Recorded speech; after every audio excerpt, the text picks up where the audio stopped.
compartir pantalla. Y vamos a grabar.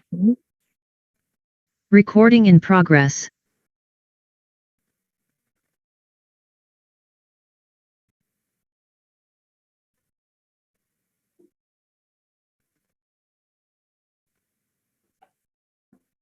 Hay alguien en la tranquera.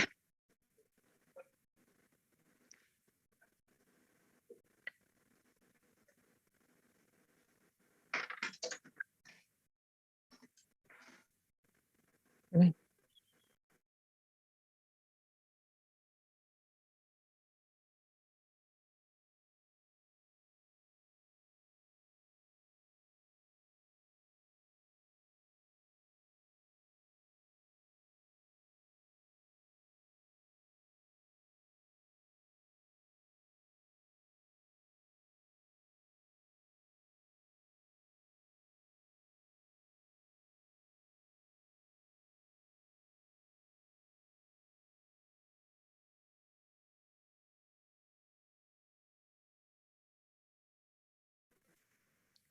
Bueno, disculpen la interrupción. Les decía, el tema de hoy tiene que ver con las enfermedades o deficiencias comunes en las empresas. Acá tienen en qué lugar del programa está ubicado. ¿Y qué es lo que vamos a ver? Bueno, vamos a determinar cuáles son las principales deficiencias o enfermedades, cómo las clasificamos, cuáles son las causas, o sea, por qué se generan esas enfermedades, cuáles son los efectos que producen dentro de una empresa, qué herramientas podemos utilizar para determinarlas y qué posibilidades de solución podríamos dar a cada una de ellas. Si ustedes se acuerdan, cuando veíamos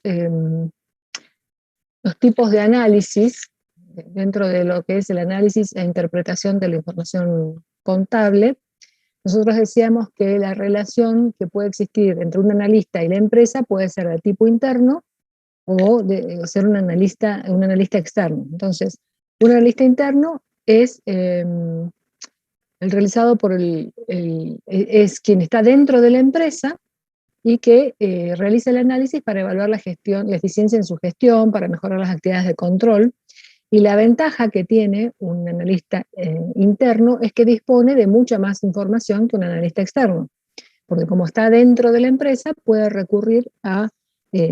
puede acceder a cualquier tipo de información que sea necesaria para poder emitir sus comentarios, sus opiniones, y, o sea, realizar el análisis y la interpretación de la información que quiere evaluar. En cambio, el analista externo es un analista que se encuentra fuera de la empresa y a pedido de alguien que tiene un interés económico o legal. Por ejemplo, puede ser un interesado en adquirir o en invertir, comprar acciones dentro de determinada empresa, o un banco que quiere saber si le va a prestar o no a la empresa un determinado capital. Entonces, cuando el analista es externo, está limitado primero por el objeto de análisis, es decir, para qué se lo contrató, y además está limitado también en la posibilidad de acceder a la información, por cuanto tiene que contar solamente con la información que le suministra la empresa. Entonces, si un analista externo probablemente pueda disponer a lo mejor de un juego de estados contables, pero no más de eso. Entonces, es importante tener en claro qué tipo de analistas, cuáles son las diferencias entre lo que es un análisis de tipo interno y externo. Entonces, ¿por qué hacemos mención o recordamos estos tipos de análisis? Es porque el tema en cuestión, que son las enfermedades, es un análisis de tipo interno, o sea, se va a dar cuenta de que hay alguna enfermedad dentro de la empresa un analista interno. ¿Por qué? Porque dispone de una importante cantidad de información que está en el caso de un analista externo. Entonces, hacer un analista interno, analizar, ¿sí? Analizar toda la información, ir determinando relaciones, vinculando un rubro con otro y demás, y de toda esa vinculación y ese análisis completo que haga el analista, puede detectar que hay ciertos inconvenientes, ciertas deficiencias o ciertas enfermedades dentro de la empresa, producto de malas decisiones, de haber adquirido bienes en exceso que producen insuficiencias, improductividades, desperdicios que pueden derivar en una enfermedad. Entonces, lo que tiene que hacer el analista es justamente detectar, ¿sí?, dónde se produce la enfermedad y luego sugerir medidas para poder corregirlas. ¿Estamos hasta ahí? Si ustedes tienen alguna consulta o algo, por favor me avisan. Dentro de lo que son las enfermedades, tenemos dos tipos de enfermedades. Excesos o sobreinversión, es decir, tener más de lo necesario, o tener defectos o insuficiencias, es decir, que me falta para llegar. Entonces, ambos son dos grandes grupos, o sea, yo puedo tener excesos, puedo tener defectos. Pero entonces ya vamos sobre qué rubros vamos a analizar esos excesos y esos defectos. Entonces, eso es importante que tengamos en cuenta. Cuando nosotros hablamos de deficiencias comunes de una empresa o como sinónimo enfermedades comunes de una empresa, también es válido, los dos grandes grupos que nos vamos a encontrar de enfermedades van a ser los excesos o sobreinversiones y los defectos o insuficiencias. Esos excesos los vamos a determinar específicamente en tres grandes rubros. En las cuentas por cobrar, o sea, vamos a tener que analizar si es que hay una sobreinversión. Si hay una sobreinversión, dijimos que era un exceso de las cuentas por cobrar. En los bienes de cambio, es decir, que tengo más stock del que realmente necesito, o en una sobreinversión en activos fijos, es decir, que los activos fijos que dispone la empresa exceden las posibilidades de producción, o es como que le quedan grandes a la empresa. Entonces ahí me va generando, ya vamos a ver que la sobreinversión en alguno de estos rubros me va generando como contrapartida mayores costos, mayores gastos y en definitiva termina repercutiendo en la utilidad de la empresa. Ya vamos a ver detenidamente cada una de ellas. Y dentro de los defectos, lo vamos a acotar a dos tipos de defectos o insuficiencias. Insuficiencia de capital o insuficiencia de utilidades. Es decir, que me queda chico el capital, es decir, para la magnitud de la empresa, para el nivel de actividad que tiene la empresa, el capital que tiene es insuficiente, o a lo mejor justamente también por la magnitud de la empresa, por el objeto, por la ubicación, por el contexto y demás, las utilidades que genera la empresa en relación a toda esta inversión que tiene son insuficientes. Entonces, estos son los dos grandes grupos de enfermedades: excesos en cuentas por cobrar, en bienes de cambio y en activos fijos, o defectos en el capital y en las utilidades. Bien, vamos a ir viendo de cada uno de estos rubros, bueno, cómo se detectan esas enfermedades, cuáles son las causas, cuáles son los efectos que producen dentro de la empresa, qué herramientas puedo aplicar para darme cuenta si existe o no esa enfermedad y, bueno, qué sugerencia podríamos darle a la empresa para revertir esa situación. Si ustedes de hasta ahora alguna duda o consulta.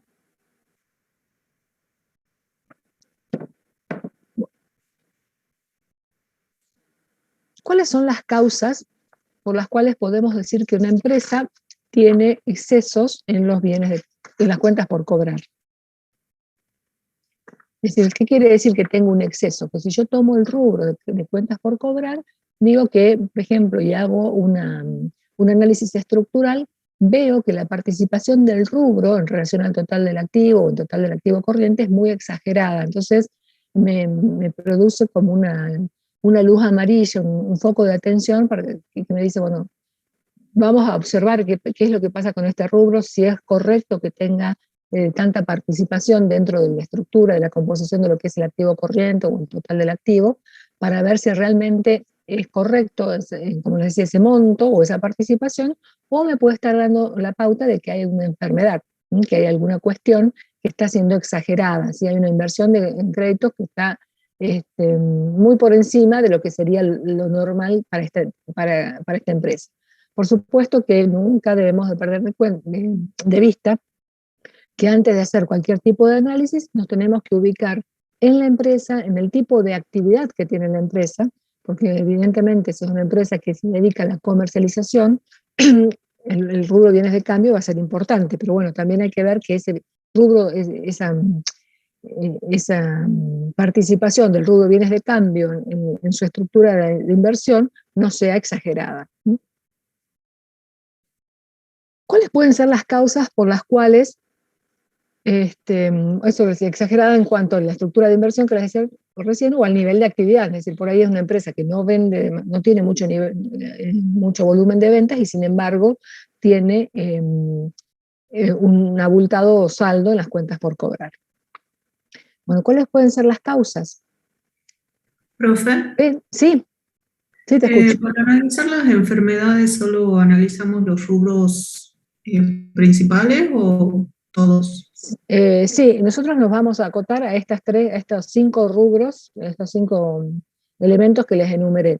Vamos a ver los excesos o las sobreinversiones en las cuentas por cobrar, en los bienes de cambio y en los activos fijos a bienes de uso, o los defectos en el capital y en las utilidades. Podrían, no sé, eso por lo menos lo vamos a acotar nosotros en nuestra teoría y en nuestra materia, digamos, a esos rubros, pero por ahí pueden encontrar otra bibliografía que haga la apertura a otros rubros y no estaría mal. Nosotros los acotamos a estos rubros nada más. Bien, ok, me quedo claro. Bueno, bueno, perfecto. ¿Cuáles son las causas por las cuales nosotros podemos detectar o podemos decir que una empresa tiene un exceso de cuentas por cobrar? Una tiene que ver con las ventas a crédito en exceso, justamente, es decir, con lo que estamos vendiendo dentro del total de nuestras ventas, nos ponemos a analizar y decimos, bueno, del total de ventas, ¿cuánto corresponden a ventas a contado y cuánto corresponden a ventas a crédito? Y, por ejemplo, si vemos que la relación de ventas a crédito es muy abultada, evidentemente, ahí hay una de las causas por las cuales se me va generando, eh, el, se me van acumulando las cuentas por cobrar. Entonces, tenemos que saber también, como somos analistas internos, es decir, que estamos dentro de la empresa, tenemos todo un cúmulo de información para analizar y que nos va a permitir ver si realmente es correcto de que la relación de ventas a contado, de ventas a crédito, sea justamente la que está teniendo esta empresa. Por ahí una alta competencia en el mercado. ¿Qué quiere decir esto? Que, por ejemplo, si yo tengo, no sé, me dedico al rubro de electrodomésticos, ustedes ven que frecuentemente en las publicidades están eh, atiborradas de estas, de las casas de electrodomésticos donde uno se quiere sumar y ofrecer mejores condiciones a sus clientes y demás, porque en realidad tiene que ganar el cliente porque tiene mucha competencia alrededor. Entonces, una de las causas por las cuales puedo pretender ganarle a mi competencia es decir, bueno, vení que yo te voy a dar el crédito, yo te voy a vender a crédito sin mirar si estás o no en condiciones de pagarlo. Entonces ahí después surgen las consecuencias porque estamos vendiendo, con tal de ganarnos al cliente, le estamos vendiendo a crédito sin evaluar si realmente ese cliente nos va a poder pagar. Eso debido a que tenemos, por ejemplo, si es una empresa que es monopólica, evidentemente no le va a importar si vende mucho, si vende a crédito o no, porque sabe que como es la única que está en el mercado, entonces probablemente va a tener todas las condiciones y va a exigir sus condiciones de venta al mercado y el mercado se tendrá que adecuar a ella. Pero cuando hay mucha competencia, entonces, bueno, por algún lado tenemos que ganarle a nuestra competencia. Bueno, una de las maneras es decir, bueno, yo te voy a vender a crédito o en mejores condiciones, te voy a otorgar un mejor crédito que mi competencia.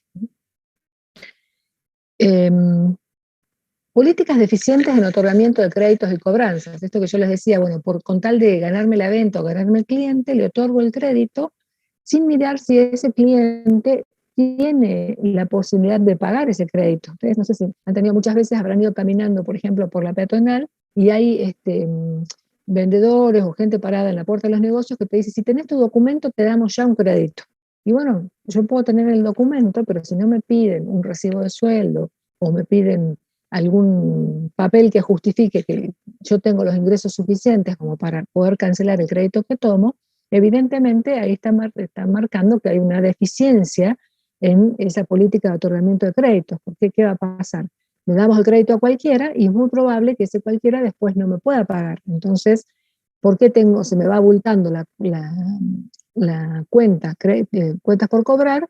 ¿Por qué? Porque le vendía a todo el mundo a crédito y de esa cantidad de créditos muchos de ellos no van a poder ser cancelados en tiempo y forma, o van a demorar mucho tiempo, otros se van a convertir en deudores incobrables, en deudores morosos, deudores incobrables y demás. Entonces, es importante que la empresa tenga una política de otorgamiento de créditos y cobranzas eficiente. Entonces, que no solamente te otorgue un crédito con la mera tenencia del documento, sino que también se asegure de que se presente un recibo de sueldo, que justifique que uno tiene un ingreso o algún otro elemento que justifique que uno tiene un ingreso que le va a permitir devolver ese crédito, pagar ese crédito que está tomando.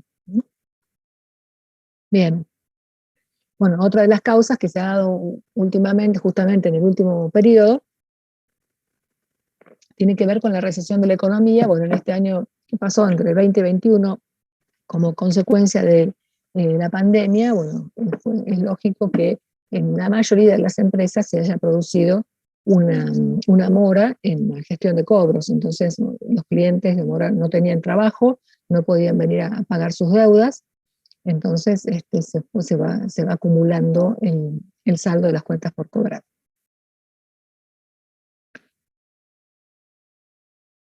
Prácticas corruptas de los empleados. ¿A qué nos referimos? Justamente a esto, que muchas veces hay muchos comercios que pagan comisiones por las ventas. Entonces, ¿el vendedor qué le importa? Vender. O sea, quiere vender porque cuanto más venda, más comisiones va a cobrar. Sin mirar, o sea, por ahí hay una política de otorgamiento de créditos que tiene la empresa y a lo mejor el vendedor hace caso omiso a esa política porque sabe que si pide muchos requisitos no va a vender, se va a perder la venta y como consecuencia de ello se va a perder la comisión. Entonces, bueno, yo vendo, no importa si después la empresa va a cobrar o no. Yo quiero ganarme mi comisión y entonces voy a vender sin verificar si esta persona, si este cliente va a poder cumplir en tiempo y forma con este compromiso que está asumiendo de pagarme en cuotas el bien que yo le estoy vendiendo. Bueno, ¿hasta ahí alguna duda, consulta? Bien. ¿Cuáles son los efectos? Es decir, ¿cómo repercute esta sobreinversión de cuentas por cobrar dentro de la empresa?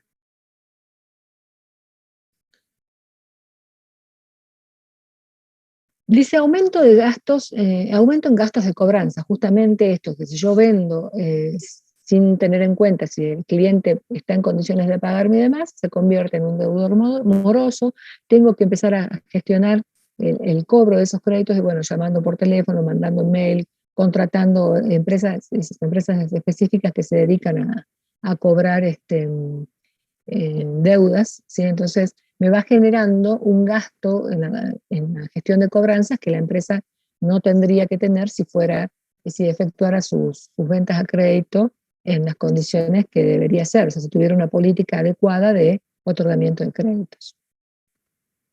Como consecuencia de que mis clientes no me pagan, o sea, se me está abultando el rubro cuentas por cobrar, o sea, no me está entrando efectivo, o sea, estoy manifestando que tengo un crédito importante, pero no que no tengo ese efectivo, entonces puedo llegar a tener un problema con mis proveedores, porque después no voy a tener el dinero para para hacer frente a los compromisos que yo asumí con los proveedores. Entonces, el hecho de no tener en cuenta, no tener eh, el dinero disponible, ¿por qué? Porque vendí a crédito y el cliente no me paga, hace que tenga este problema con mis acá digo proveedores, pero pueden ser con otros acreedores, con los acreedores en general. Se produce el aumento de las cuentas incobrables. ¿Por qué? Porque justamente como vendí sin saber a quién, muchos de los clientes que me compraron probablemente no tengan cómo pagarme y yo tampoco tenga cómo asegurarme de cobrarles, porque si es un cliente insolvente, no hay forma de que yo le pueda cobrar. Entonces, si no trabaja en relación de dependencia, no le puedo embargar el sueldo porque no existe ese sueldo o no existe ese recibo, o si no tiene ningún bien a su nombre, tampoco puedo llevar a cabo una acción legal para tratar para cobrar lo que me está debiendo. Entonces, se termina convirtiendo en una cuenta incobrable y que como consecuencia todos estos elementos que estamos enumerando como van a repercutir en las utilidades. Cuanto más gastos tenga, menos utilidades voy a tener. Entonces, por eso es importante que uno maneje de manera equilibrada sus políticas de ventas y también de cobranzas. ¿Sí? ¿Vamos bien?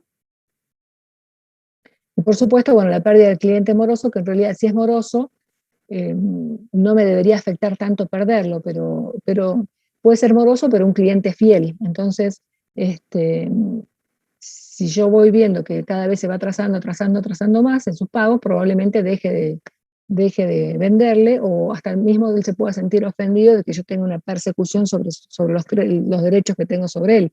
Pero en realidad, bueno, toda empresa quiere cobrar sus deudas, ¿verdad? Así que este, es lógico que podamos perder algunos clientes siempre y cuando no estén fidelizados con la empresa. Bien.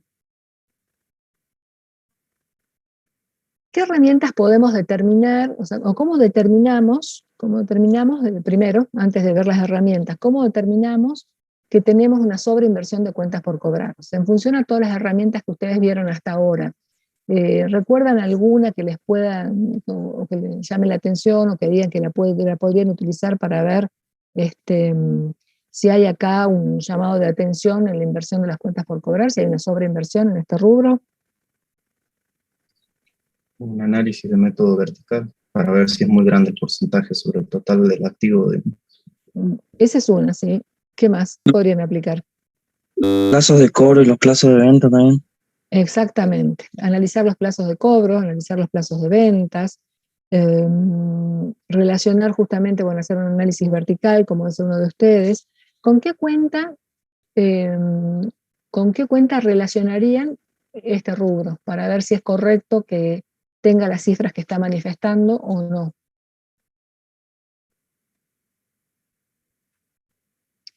Con ventas. ¿Con qué? Perfecto. Claro, con las ventas, por supuesto, muy bien. ¿Por qué? Porque si las ventas aumentan, o sea, es lógico que el rubro aumente, porque bueno, yo estoy vendiendo mucho, pero estoy vendiendo a crédito, entonces, bueno, lógicamente voy a tener una sobreinversión, o voy a tener, en realidad, no sé si va a ser una sobreinversión, pero voy a tener una participación del rubro de cuentas por cobrar dentro del total del activo corriente, dentro del total del activo, es bastante importante. Pero se justifica porque las ventas van acompañando ese crecimiento. En cambio, si yo digo, las ventas no aumentan, es más, las ventas disminuyeron como consecuencia de la pandemia y demás, y resulta que el rubro cuentas por cobrar creció muchísimo más, entonces ahí evidentemente me está diciendo de que el problema es otro. O sea, no es que porque estoy vendiendo tengo más créditos, sino que ya lo que vendí no lo estoy pudiendo cobrar. Entonces, siempre hay que relacionarlo con las ventas. Bien, entonces, bueno, lo podemos determinar también, bueno, recién hablábamos con la rotación de las cuentas por cobrar, con la liquidez ácida, la liquidez seca. ¿Por qué con la liquidez? Porque nosotros, si partimos de la liquidez corriente toma el total del activo corriente, pero después la vamos acotando, decimos, bueno, excluyamos de ese total del activo los bienes de cambio, por ejemplo, o consideremos para la liquidez seca solamente las disponibilidades inmediatas, a caja y bancos a inversiones. Entonces, si vemos que hay mucha diferencia entre las tres, es como que evidentemente hay un ruidito ahí, no me tiene que hacer ruido, que algo está pasando con las cuentas por cobrar. Bueno, que me decían recién, el plazo medio de cobros, plazo medio de ventas. El efectivo generado por las ventas, o sea, porque ahí estoy viendo cuánto de las ventas se están haciendo crédito, de contado, y cuánto a crédito, y cuánto me está entrando por esas ventas a crédito. En cuanto a razones, es decir, ¿qué vamos a relacionar? Por ejemplo, un indicador que me permitiría considerar alguna cuestión de esta sería el capital de trabajo sobre el pasivo corriente. Relacionar capital de trabajo sobre pasivo corriente. Y ese capital de trabajo también podría relacionar, primero lo tomo completo, o sea, activo corriente menos pasivo corriente es el capital de trabajo, sobre el pasivo corriente. Luego, al capital de trabajo le podía excluir las cuentas a cobrar para ver en cuánto disminuye esa relación, para ver la importancia que pueda tener cuentas a cobrar dentro del capital de trabajo. Como tendencias, es decir, lo que decíamos recién, yo tengo que mirar la cuenta, relacionar cómo fue la evolución y el comportamiento que tuvieron la cuenta ventas justamente con los deudores por ventas para ver lo que les decía recién. Si las ventas aumentan, es lógico que la cuenta de deudores por ventas aumente. Hay que ver en qué proporción aumenta, la misma proporción, aumenta en mayor proporción, aumentó en menor proporción o disminuyó. Entonces esas relaciones las tenemos que llevar y las tenemos que realizar. Analizar la tendencia, los incobrables, ver, bueno, en función a la cantidad de deudores por ventas que tengo, cómo fue el comportamiento de los deudores incobrables. ¿Se mantuvo, disminuyó, aumentó? Bien.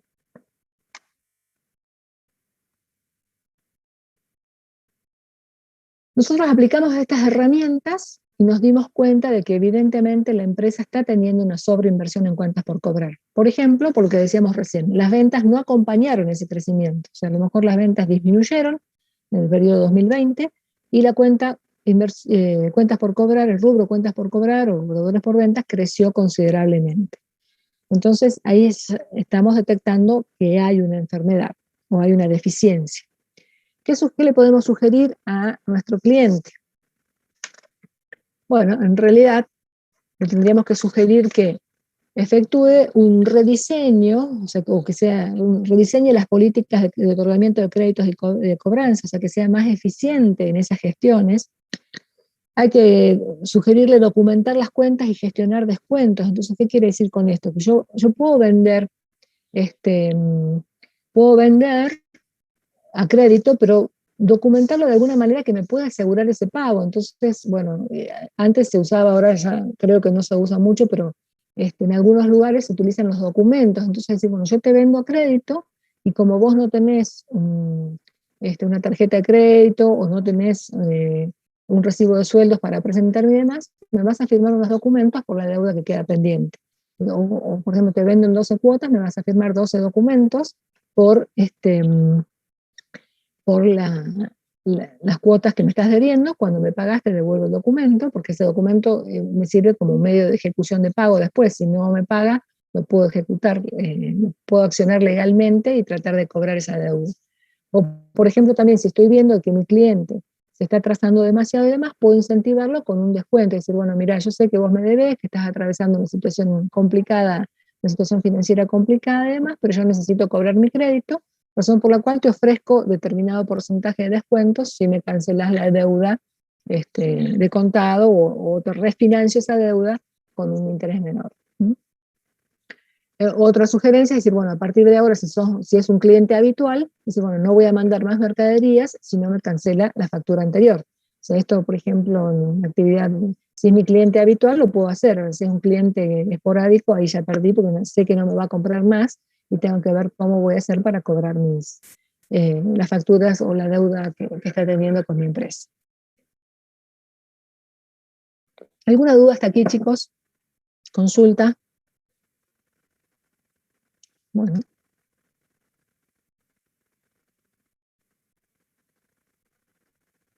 Decíamos, otro de los rubros donde podríamos tener problemas sería con los bienes de cambio.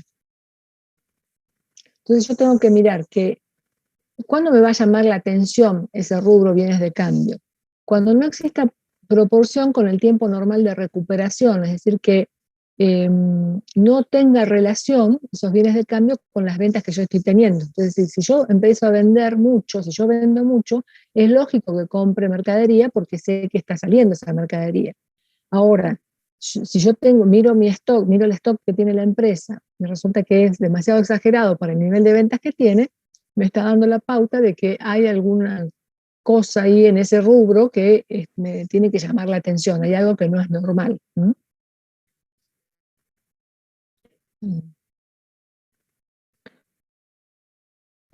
¿Cuáles pueden ser las causas que lleven a que una empresa compre muchos bienes, tenga una sobreinversión en bienes de cambio? Muchas veces, o sea, como deseos de ensanchar la empresa o de copar el mercado o de tomar nuevos mercados, por ahí la empresa hace una importante adquisición de bienes de cambio como una forma de decir, bueno, voy a expandirme y necesito tener un stock más que suficiente para poder justamente desenvolverme en otros sectores o conquistar nuevos sectores que hasta ahora no tenía. Otra cuestión tiene que ver con decir, bueno, voy a comprar mucho de lo que necesito porque me están ofreciendo un buen precio, entonces voy a comprar, en vez de comprar todos los meses tal cantidad, voy a hacer la compra de 6 meses toda junta, para aprovechar un buen precio que me están ofreciendo justamente en este contexto inflacionario. Otra de las causas puede ser compras compulsivas, dice, por no perder prestigio. ¿Qué quiere decir? Yo, por ejemplo, a lo mejor tengo mi proveedor habitual, donde toda la vida le fui comprando determinada cantidad de bienes de cambio, de determinada cantidad de mercadería. Y no quiero que mi proveedor piense que no me está yendo bien en el negocio, y entonces le sigo comprando la misma cantidad por más que no la esté vendiendo, ¿sí? A eso se refiere cuando dice no quiero perder prestigio. Quiero seguir manteniéndome como un buen cliente ante mi proveedor. La falta de coordinación entre departamentos de compras, producción y ventas. O sea, no hay relación, no hay un vínculo, una buena coordinación entre estos sectores. Entonces, por ejemplo, compras no se enteró nunca de que la producción está parada, o que está disminuyendo la producción, o que las ventas han disminuido o están estancadas. Entonces, compras actúa como si nada hubiera pasado, va adquiriendo además muchos bienes de cambio o mucha mercadería sin darse cuenta de que, como les decía recién, hay problemas con las ventas o con la producción. Entonces, es importante que todos los sectores de la empresa estén perfectamente coordinados, estén vinculados y tengan contacto entre sí para saber que tienen que manejarse como un conjunto y no como departamentos estancos, ¿sí?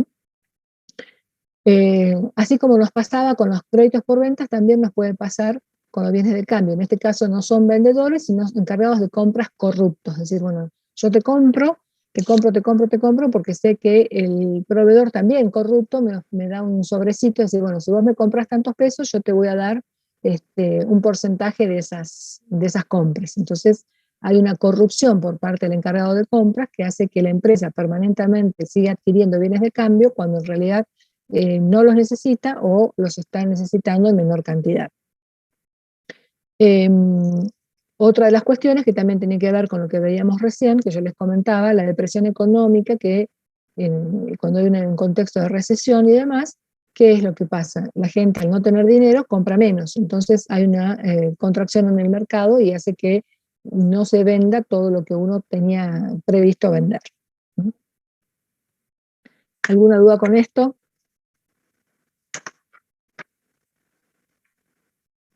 Bueno.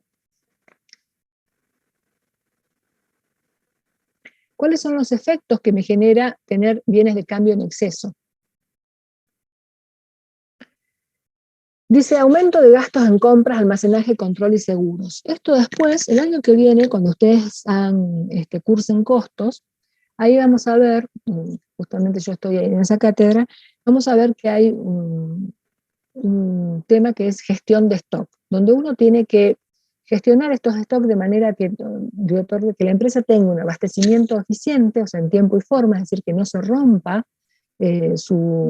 su producción, si es que se trata de una empresa industrial, o que no se quede sin mercadería para abastecer a sus clientes, pero, o sea, tiene que ser un abastecimiento, como les decía, en tiempo y forma, oportuno, pero tampoco tiene que ser en exceso. ¿Por qué en exceso? Porque me genera costos, como consecuencia de que si yo estoy comprando de más, voy a tener que buscar un espacio adecuado para su almacenaje, voy a tener que contratar una seguridad, voy a tener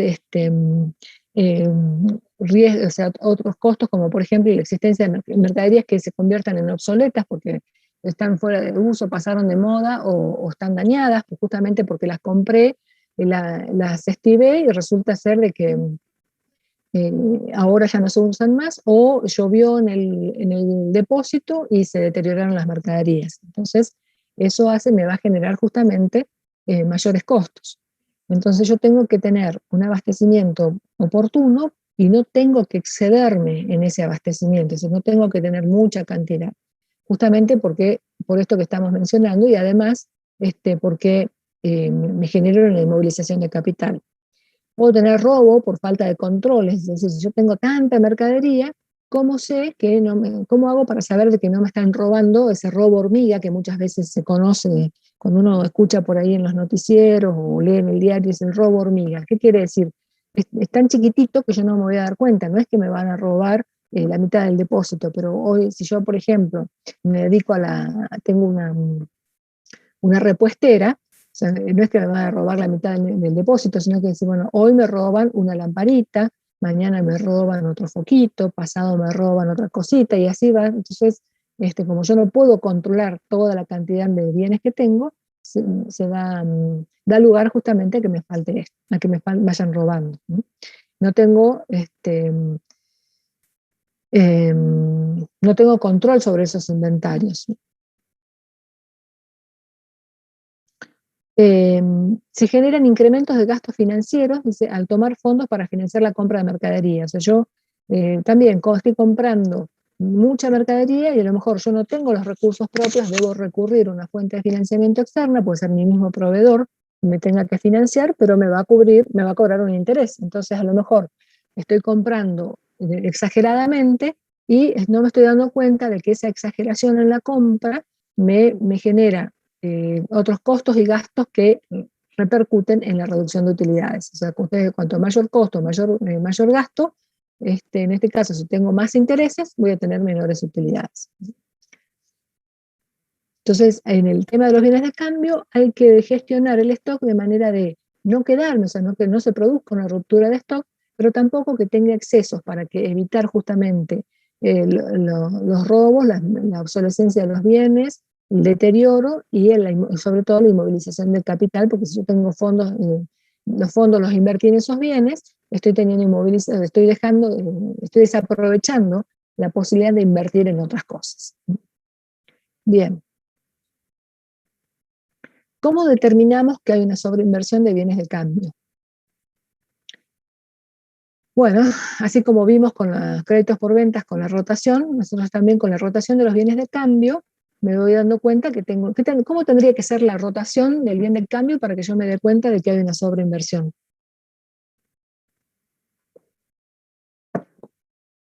Demasiado lento. Claro, muy lenta. Cuando me pongo a analizar la rotación, digo, uy, esto no se mueve nunca, o sea, está como muy, muy tortuga, muy lento. Entonces, si tengo una rotación lenta, me tiene que llamar la atención. Con el índice de liquidez, la liquidez corriente, con la liquidez ácida, entonces yo comparo si con la liquidez corriente tenía un determinado valor, con la liquidez ácida me da un valor bastante parecido, quiere decir de que el rubro bienes del cambio está sobredimensionado. Como en el caso anterior, también relacionar el capital de trabajo, en este caso el capital de trabajo le excluiríamos los bienes de cambio y relacionarlo con el pasivo corriente, analizar los plazos medios de compras, de consumos, de ventas, de producción. En cuanto a las tendencias, acá también tendría que ver el inventario y mirar la cuenta ventas, es decir, bueno, pues si es lógico que las ventas aumenten, o sea, si las ventas van aumentando, es lógico que yo vaya a comprar mercadería para poder vender y no quedarme sin stock para vender mis productos. Pero si la cuenta de ventas disminuye o se mantiene constante y yo cada vez compro más, evidentemente me está dando la pauta de que hay un problema en ese rubro. Debemos clasificar los stocks, o sea, como viendo la antigüedad de las compras. Es decir, bueno, si yo estoy viendo que dentro me pongo a analizar el stock y veo que tengo mercaderías que compré hace mucho tiempo, evidentemente, también me está diciendo justamente al hacer la rotación lenta, de que estoy teniendo una acumulación excesiva en los bienes de cambio que me repercute de manera negativa dentro de la utilidad de la empresa. ¿Cómo puedo solucionar esta enfermedad? ¿Qué sugerencias le podría dar a mi cliente? Y bueno, para eso tenemos que conocer cuál es el inventario que tenemos y decir, bueno, si hay bienes dañados y obsoletos, va a haber que hacer una liquidación. Por ahí a veces es muy común que uno encuentre productos que dicen son de segunda mano, se le llama, porque en realidad no son de primera calidad, sino que tienen alguna fallita o alguna cuestión, entonces lo podemos vender más barato. Reinventar las políticas de compras, o sea, acá donde dice estableciendo el lote económico de compra, esto tiene que ver con lo que yo les decía recién, la gestión del stock, la gestión de los inventarios. Tengo que buscar de qué manera efectuar la compra del bien, de los bienes que yo quiero revender o de las materias primas que tengo que utilizar para producir mis bienes, de manera de obtener un abastecimiento oportuno, como les decía recién, pero evitar estos costos e inmovilizaciones de capital que surgen como consecuencia de tener un stock exagerado. Ajustar los sistemas de control interno justamente para poder darme cuenta si me están robando. Trabajar en base a un presupuesto de compras en función principalmente del presupuesto de ventas y también de producción. Cuando uno trabaja con presupuestos, o sea, el primer presupuesto que se elabora es el presupuesto de ventas. O sea, ventas es el disparador. Y en función a lo que yo tengo presupuestado vender, es lo que voy a comprar. Y si se trata de una actividad industrial, es decir, bueno, es lo que tengo que producir. Si yo produzco, qué sé yo, borradores para pizarra, entonces primero tengo que ver, bueno, cuántos voy a vender para ver qué materia prima voy a comprar para producir. Y si me dedico a la comercialización de esos borradores, bueno, cuántos voy a vender para ver cuántos tengo que comprar. Renegociar el pago a proveedores de corto a largo plazo. Bueno, también el hecho de comprar de más me va generando con mis proveedores un problema de que me estoy demorando yo en el pago a mis proveedores. Entonces, bueno, tratar de renegociar esas deudas y decir, bueno, ¿qué posibilidades hay de que mi proveedor me permita pagarle en un plazo más amplio? Bien. ¿Dudas, consultas? Bueno. La otra enfermedad de sobreinversión o excesos, dijimos que era en los activos fijos. Los activos fijos, ¿cuáles son? Generalmente son los bienes de uso. Entonces, de acuerdo a las normas de información internacionales de información financiera, el rubro bienes de uso ya no se llama más bienes de uso, sino se llama propiedad, planta y equipo. Pero nosotros en las normas nuestras todavía lo tenemos como bienes de uso. ¿Cuándo decimos que hay una sobreinversión en propiedad, planta y equipo? Cuando no existe proporción con los restantes elementos del balance. O sea, me pongo a hacer un análisis estructural y veo que la composición de los activos fijos es demasiado exagerada en relación al activo. O sea, es la que más representa, el rubro que más se representa dentro del activo. O lo vinculo con los pasivos o con el patrimonio neto y me estoy dando cuenta de que no hay una relación. Es decir, tengo demasiados activos para el patrimonio neto que tengo. Pero, ojo, no dejen de tener en cuenta cuál es la actividad. O sea, si yo me dedico a, o sea, si tengo una actividad comercial, o sea, compro y vendo, lo normal es que no tenga mucha inversión en bienes de uso, en propiedad, planta y equipo. Pero si tengo una actividad industrial, bueno, es lógico que la inversión en ese rubro sea importante. También cuando nos damos cuenta, cuando la capacidad de producción es muy superior a la producción real utilizada por la empresa. Ya enseguida vamos a ver a qué le llamamos capacidad,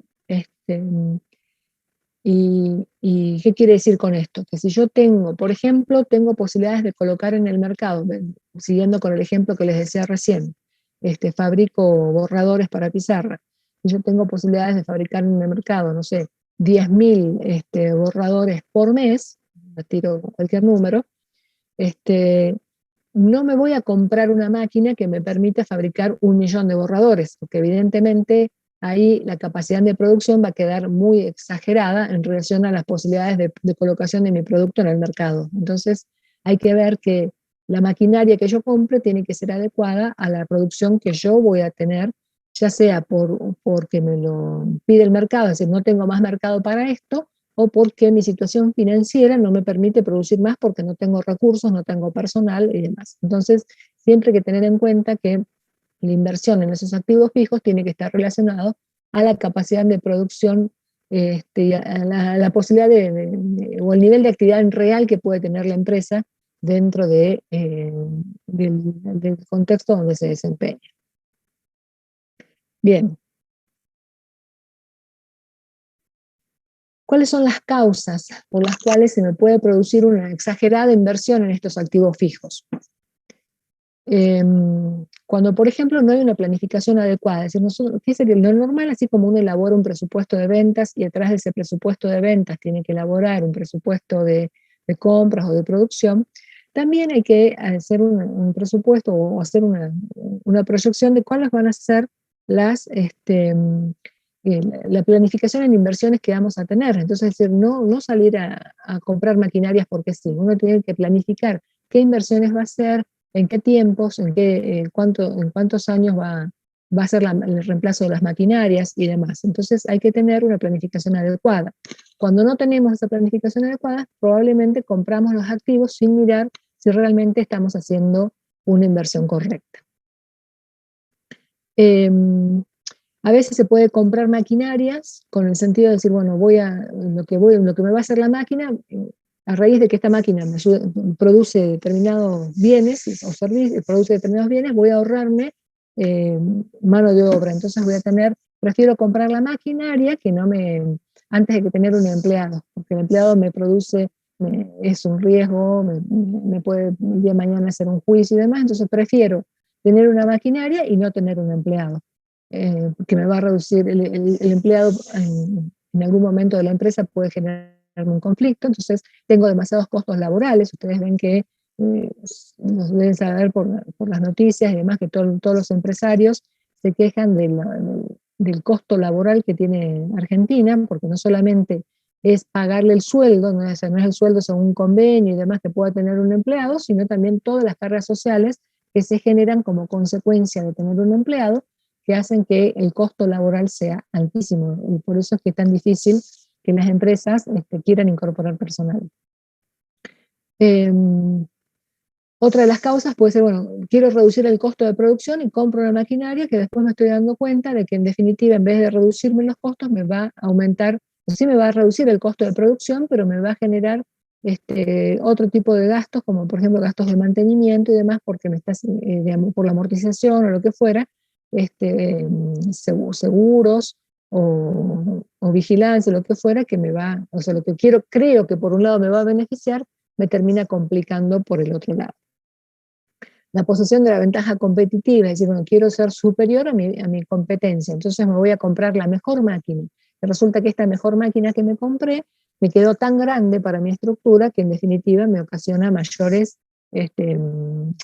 gastos y por lo tanto también va a repercutir, como en todos los otros casos anteriores, en disminución de utilidades. Los efectos, entonces dijimos, bueno, ¿cuáles son los efectos? Es decir, qué consecuencias o cuál es el efecto que produce una sobreinversión de activos fijos en una empresa. Bueno, que tenga que pagar mayores intereses por el financiamiento, porque, por ejemplo, si yo no tengo los recursos suficientes, generalmente los bienes de uso los compramos asumiendo un financiamiento externo. Entonces, como consecuencia de eso, tengo mayores intereses. Entonces, al tener mayores intereses, disminuyen las utilidades.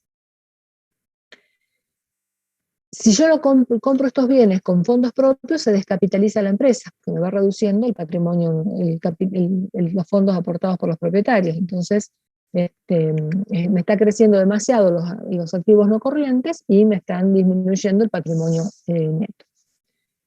Voy a tener aumento de gastos por las depreciaciones, por el mantenimiento, por las reparaciones, por el seguro, por los alquileres, etc. O sea, ¿por qué sería negativo? O sea, lo miremos desde el punto de vista que este aumento es negativo en la medida de que yo no tenga la inversión adecuada, es decir, no hice la planificación como tiene que ser, me largué a comprar cualquier maquinaria, que como les decía, me queda grande, o sea, es una maquinaria demasiado grande, pues, para mis posibilidades de producción. Entonces, voy a tener el costo de la amortización es muy alto, los costos de mantenimiento son altos, necesito a lo mejor contratar un seguro, necesito a lo mejor alquilar un espacio adecuado para esa maquinaria. Entonces, la contrapartida es invertir de más en algo que no me hacía falta, entonces me va generando costos y gastos adicionales.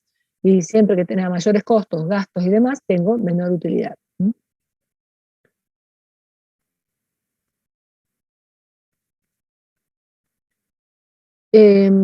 Cuando uno tiene un exceso de activos fijos,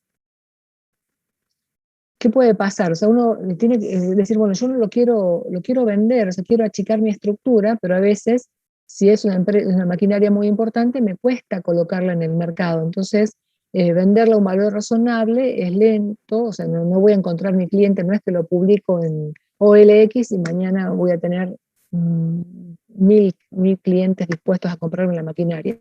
Si es una maquinaria que me queda grande en mi estructura, debe ser una inversión importante que yo hice, probablemente venderla y a un valor razonable me va a resultar dificultoso. Probablemente si, bueno, la vendo a la cuarta parte de lo que compré, me la puedan sacar de las manos, pero no es esa la idea. O sea, yo no quiero seguir perdiendo. Ya perdí con los costos que me genera mantener una maquinaria que queda grande a mi estructura, a mi capacidad de producción o al mercado que tengo. Tampoco no quiero perder más y venderla por menos del precio que corresponde. Entonces, y por supuesto que si la vendo a precio de liquidación, o sea, me genera importantes pérdidas. Yo compro una maquinaria 10 millones y la vendo a 1 millón, evidentemente tengo una pérdida demasiado grande. Entonces, antes de invertir en activos fijos hay que hacer un estudio para ver que la inversión que nosotros estemos por realizar realmente sea la necesaria, o sea, sea la que necesita la empresa. Porque después vamos a ver, ustedes vieron en la clase pasada lo que tiene que ver con otra de las herramientas, que es el punto de equilibrio. Es decir, bueno, el punto de equilibrio tiene mucho que ver con los costos fijos, y los costos fijos están generados muchas veces, en gran mayoría, por los costos de mantener estos activos fijos. Entonces, si yo tengo una inversión exagerada, tengo muchos costos, y va a hacer que mi punto de equilibrio tenga que ser mucho mayor para poder evitar caer en zona de pérdida.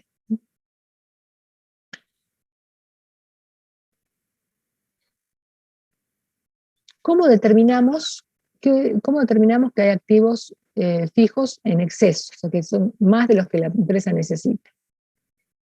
Nos vinculamos, por ejemplo, el patrimonio neto con el activo fijo.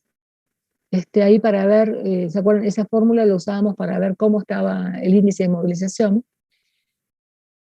Haciendo un análisis estructural, viendo cuál es la relación que hay del activo no corriente sobre el total del activo, es decir, cuánto los activos fijos están dentro del total del activo, o sea, cuál es la participación que tiene este rubro dentro del total del activo, relacionando la utilidad neta sobre el activo fijo. Es decir, bueno, si hay una relación, o sea, la utilidad, yo tengo semejante cantidad de estructura en activos fijos, ¿es acorde a la utilidad que me está generando?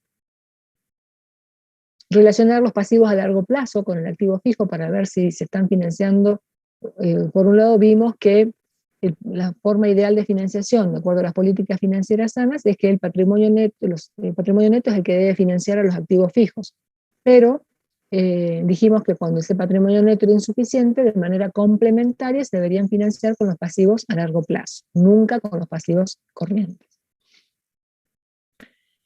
¿Qué tendencias deberíamos analizar? Bueno, con ventas, por ejemplo. Es decir, bueno, yo hice esta inversión en la maquinaria porque quiero producir más.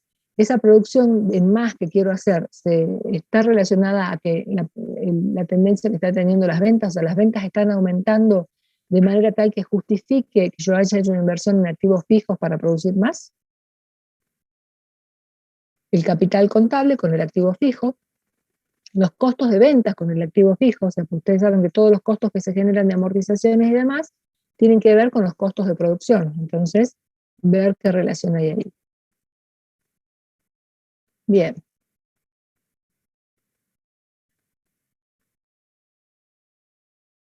Otras formas de determinar si hay una sobreinversión en activos fijos, justamente el punto de equilibrio.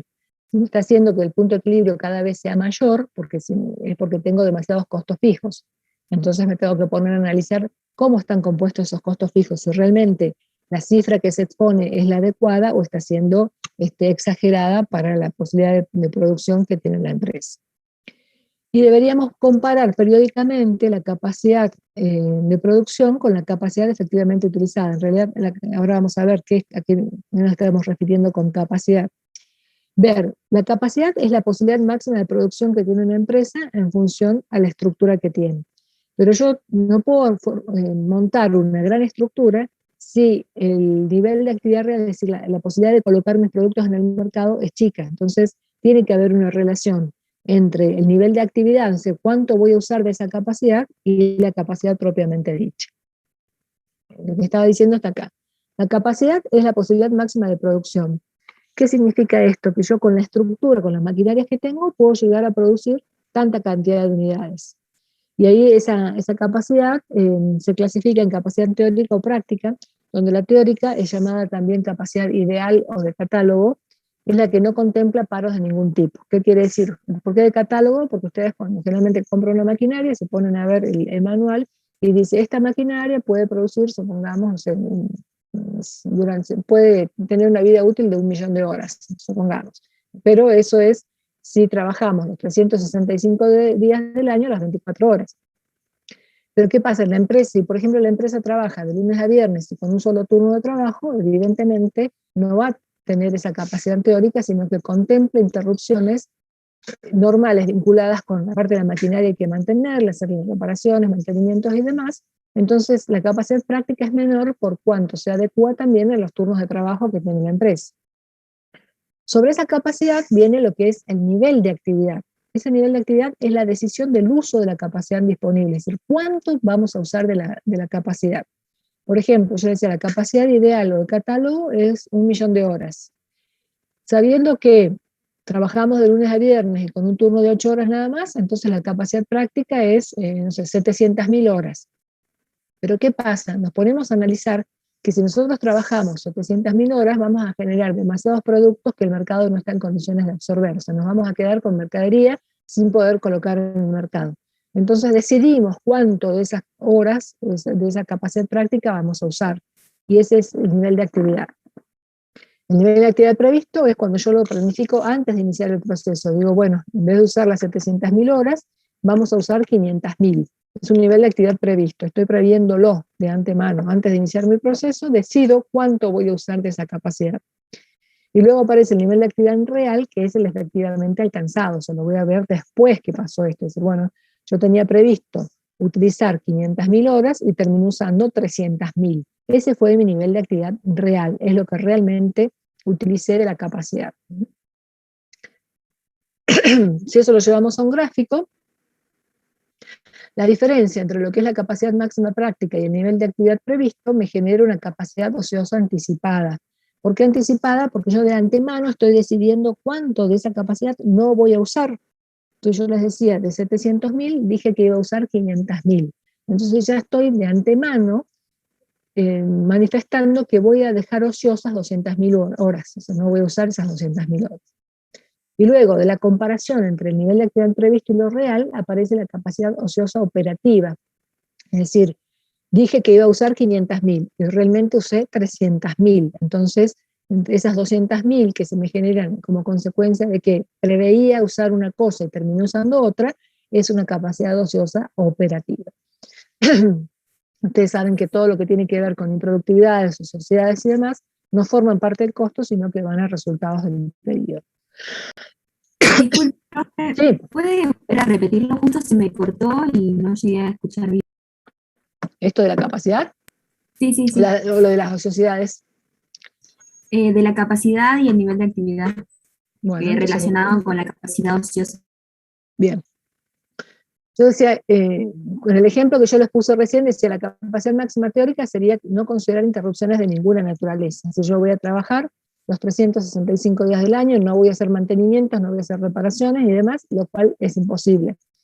Porque por más que yo trabaje los 365 días del año, en algún momento la máquina la tengo que parar para hacerle su mantenimiento. Entonces, se trabaja siempre, todos los presupuestos y demás se elaboran sobre la capacidad máxima práctica, que es lo que, considerando los turnos de trabajo que tiene la empresa, considerando las posibilidades los tiempos destinados al mantenimiento de la maquinaria o las interrupciones lógicas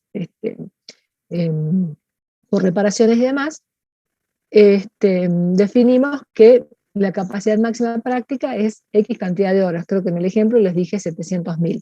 Entonces, esa es la capacidad máxima sobre la cual yo podría hacer mis proyecciones y mis presupuestos. El tema es que yo después decido de esa capacidad, o sea que la capacidad del concepto es la posibilidad máxima de producción que tiene una empresa con la estructura con lo que cuenta, yo decido cuánto de esa capacidad voy a utilizar. Entonces, el nivel de actividad, en términos genéricos, es la decisión de uso de esa capacidad. ¿Cuánto voy a usar de esa capacidad? Y aparecen dos conceptos, el previsto y el real.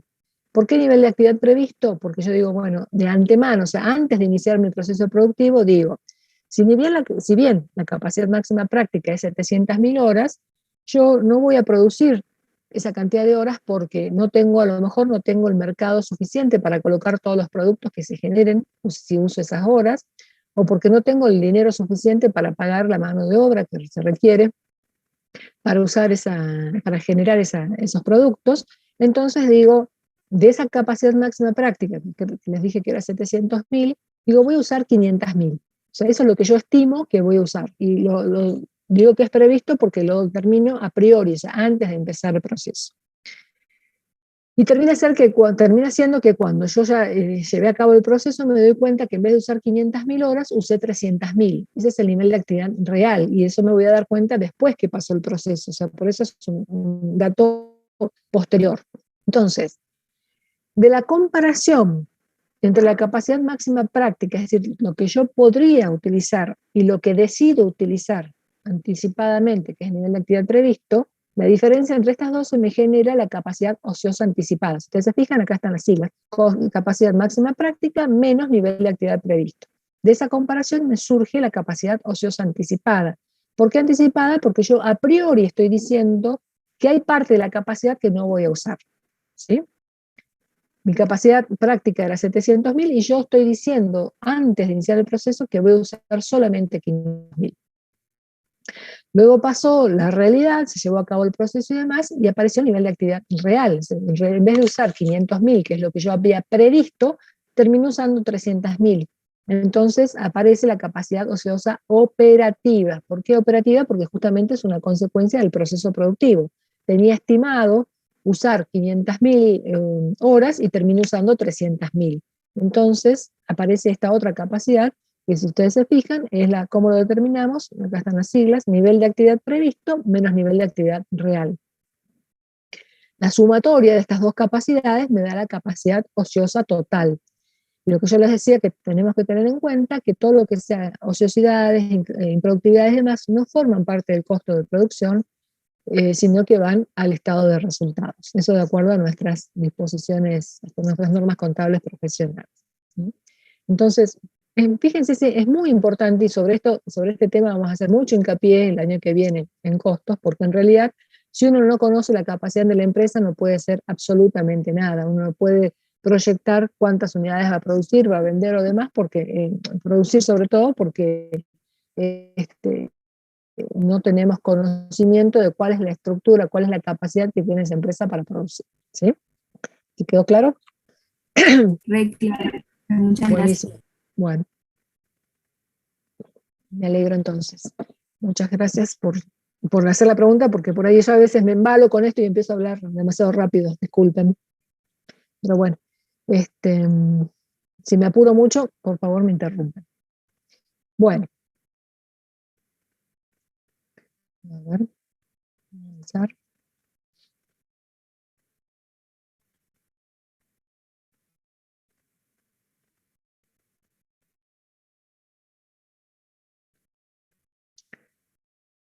¿Cuáles son entonces las sugerencias que nosotros le podemos hacer a nuestro cliente si hemos detectado que tiene una sobreinversión en esos activos fijos?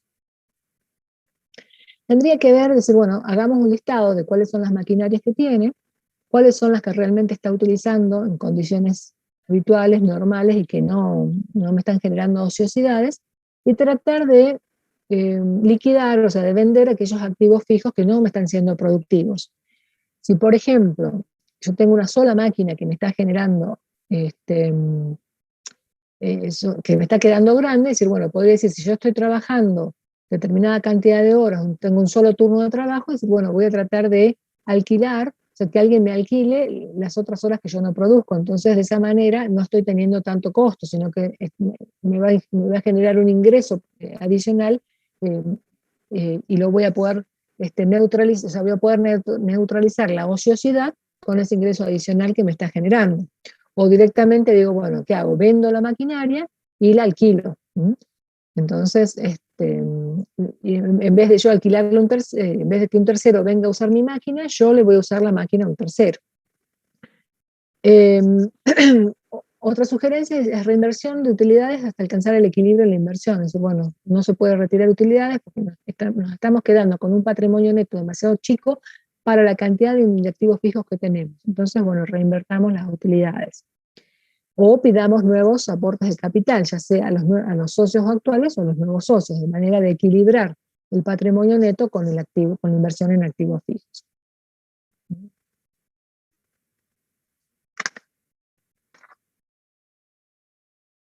Bien, hasta aquí dudas o inquietudes, porque con esto, hasta aquí terminamos lo que es la parte de las sobreinversiones o excesos.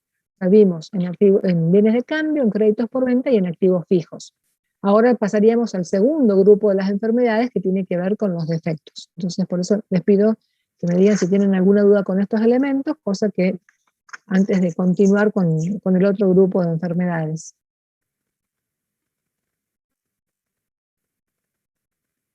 ¿No hay dudas? Bueno. Entonces pasamos al otro grupo de enfermedades. Ahora empezamos a hablar de aquellos rubros que nosotros vamos a considerarlos enfermos, si quieren, entre comillas, si es que vemos que están siendo escasos. Y esas enfermedades de defectos las vamos a considerar sobre dos aspectos únicamente. Uno era el capital y otro era las utilidades. Acá tenemos que decir, bueno, ¿cuándo hay una insuficiencia de capital?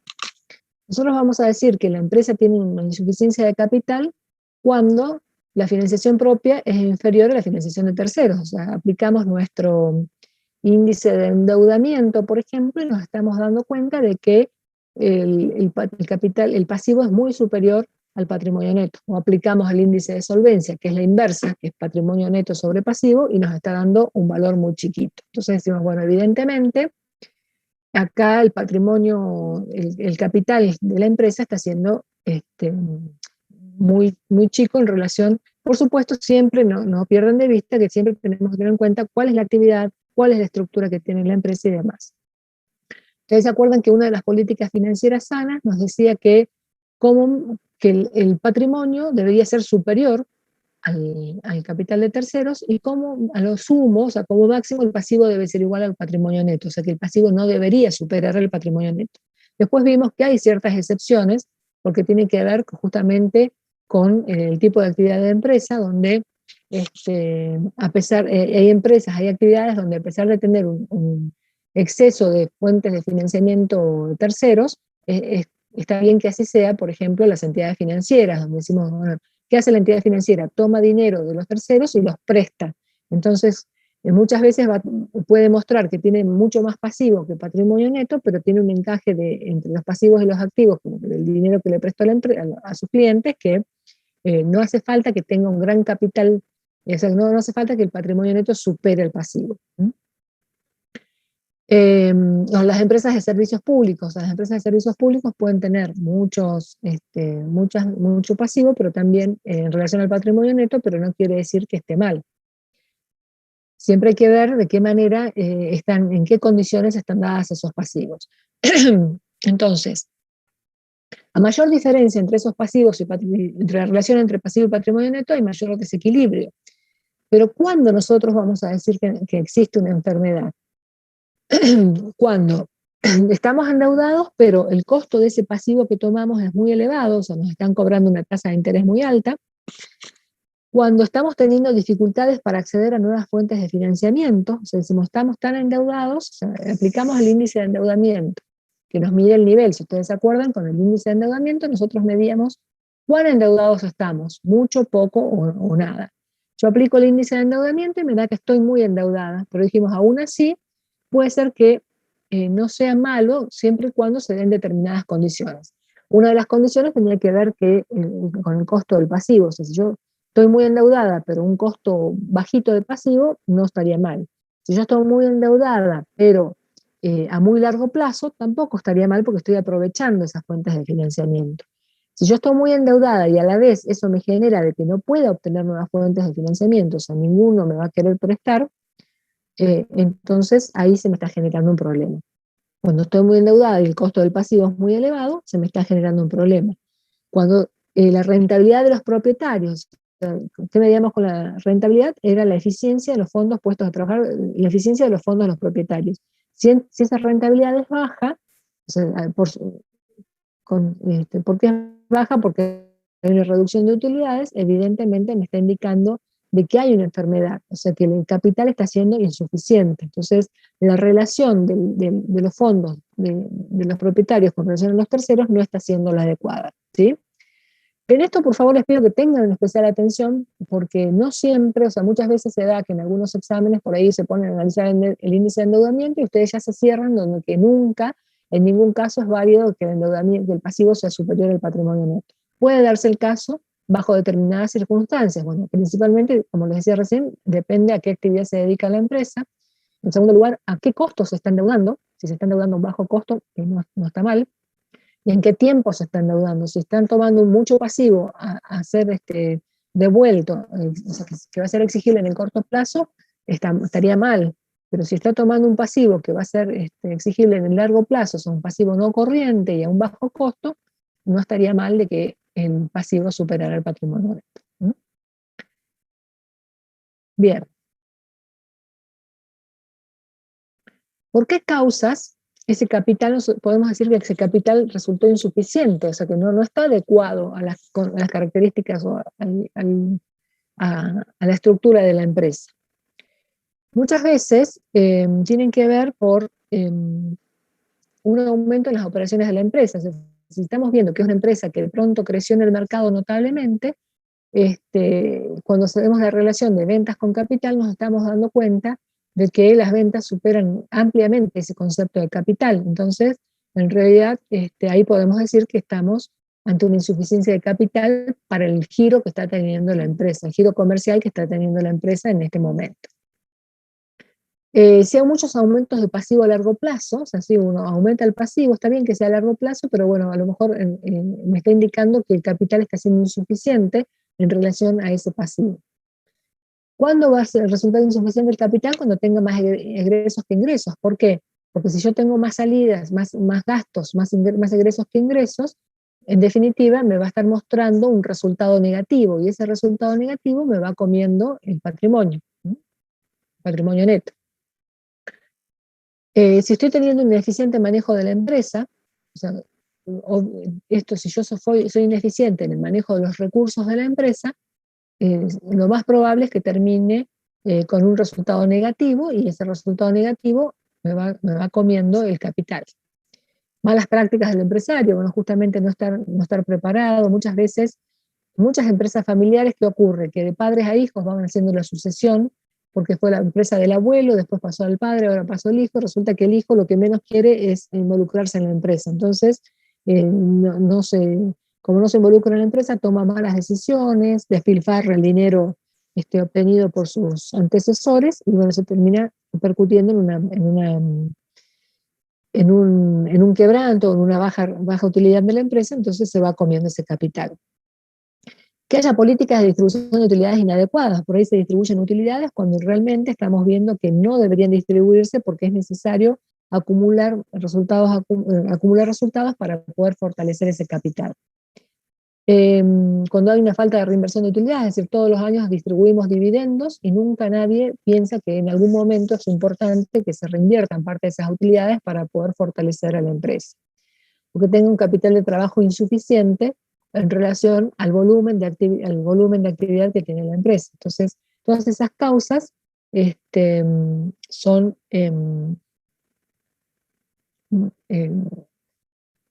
con todas estas cuestiones podemos generar un capital que sea insuficiente, o sea, podemos ir reduciendo, comiéndonos el capital de manera tal que quede acotado, que quede insuficiente para la estructura que está teniendo la empresa.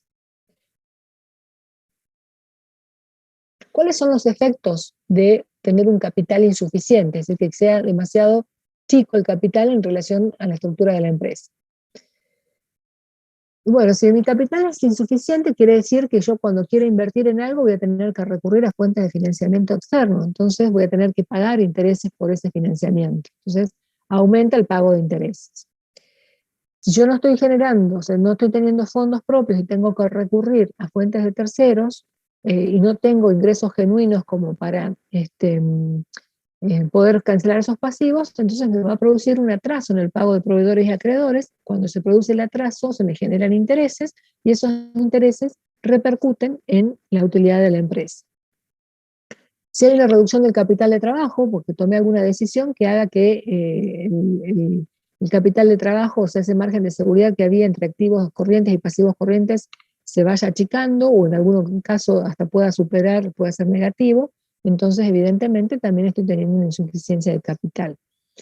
Pérdida de mercado, ¿no? Si yo estoy perdiendo mis clientes, o sea, ¿cómo pierdo mis clientes? Pierdo las ventas, estoy teniendo menos resultados positivos y más resultados negativos, se me genera un resultado negativo, se me achican las ganancias que venía teniendo y me van absorbiendo el patrimonio neto.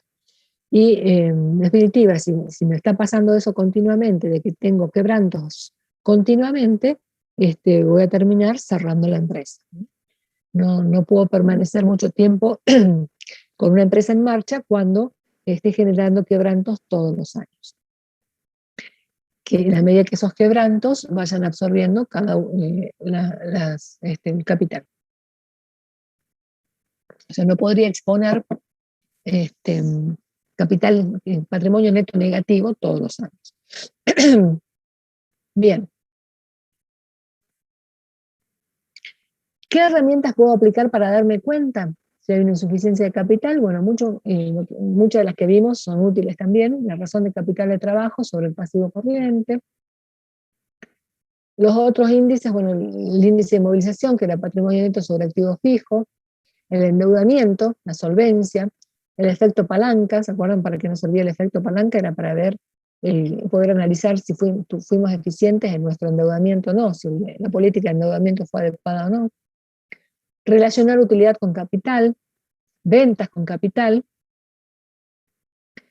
el flujo de efectivo utilizado por actividades de financiación, o sea, compararlo, relacionarlo con el flujo de efectivo generado por las actividades operativas. Entonces ahí nos tendríamos que ir al estado de flujo de efectivos y ver cuál es el flujo de efectivos que se generó por las actividades de financiación, relacionarlo con el flujo de efectivos generado por las actividades operativas. Si eso me da mayor a 1, me está diciendo de que tengo estoy teniendo mayor salida de dinero por financiación que tengo mayor aplicación de salida de dinero por la financiación que por los ingresos operativos, que por las actividades operativas. ¿Profe? Sí. ¿Puede explicar la relación de la utilidad del capital y las ventas con el capital? En la utilidad del capital, o sea, acá estábamos viendo cuántas veces, por ejemplo, en función de este capital, si yo tengo un peso de capital, ¿cuánto tengo de utilidad? Entonces, bueno, ver si la utilidad que se está generando es acorde al capital que está teniendo la empresa. Por ahí, por supuesto que siempre teniendo en cuenta qué actividad se dedica, pero muchas veces, si me da un monto muy abultado, quiere decir que el capital está siendo insuficiente para la utilidad que me está generando la empresa. Y con ventas y capital también, si no hay una adecuada relación, me va a dar las ventas, cuando relacione ventas con capital me va a dar un monto muy grande. Entonces ahí me está indicando de que el capital está siendo insuficiente para el nivel de actividad que está teniendo la empresa. ¿Sí? Listo, profe, gracias. De nada. Estos después los que dice acá abajo es información que vamos a sacar del flujo de efectivo que tiene la empresa. Dentro de los estados contables básicos está el estado de situación patrimonial, estado de resultados, estado de evolución de patrimonio neto y el estado de flujo de efectivo. Y si ustedes se acuerdan de la estructura del estado de flujo de efectivo, nosotros tenemos la apertura de flujo de efectivo utilizado para actividades de financiación, es decir, esas son aplicaciones, y el flujo de efectivo generado por actividades operativas, es decir, cuánto se me genera por las ventas, por las cobranzas, por demás. Entonces estamos relacionando orígenes con aplicaciones, es decir, bueno, en este caso, si eso me da mayor a 1, o sea, si el efectivo utilizado por las actividades de financiación es mayor al flujo de efectivo generado por las actividades operativas, también me está indicando de que puedo estar teniendo una insuficiencia de capital, porque quiere decir que estoy teniendo muchos fondos de terceros, y por lo cual estoy pagando intereses. Después que dice flujo de efectivo utilizado por actividades de financiación, que es lo que vimos recién, sobre el flujo de efectivo generado por actividades de inversión. Si es mayor a 1, ¿qué quiere decir? Que tuvo que desprenderse de bienes y recurrir a fondos generados por actividades operativas para poder cancelar los intereses que tengo como consecuencia de haberme endeudado.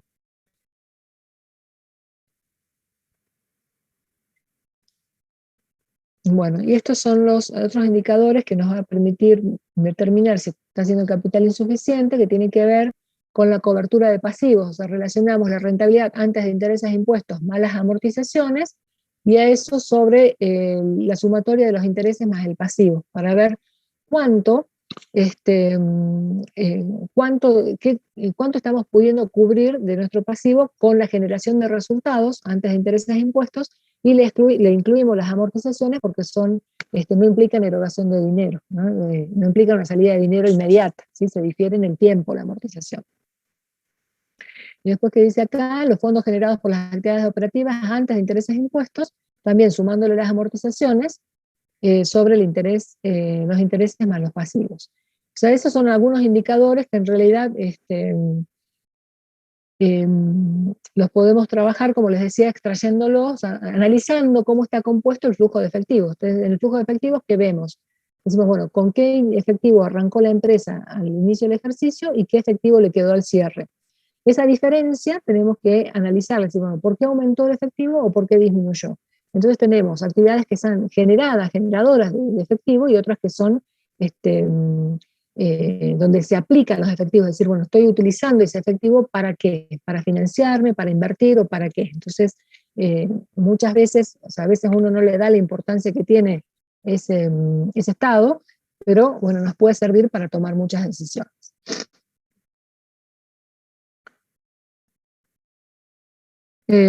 Bueno, dentro de las tendencias, relacionar el comportamiento del patrimonio neto respecto al pasivo total, o del patrimonio neto con respecto al activo fijo, es decir, cómo fue el comportamiento. Cuando hablamos de tendencias, ¿cómo fue el comportamiento?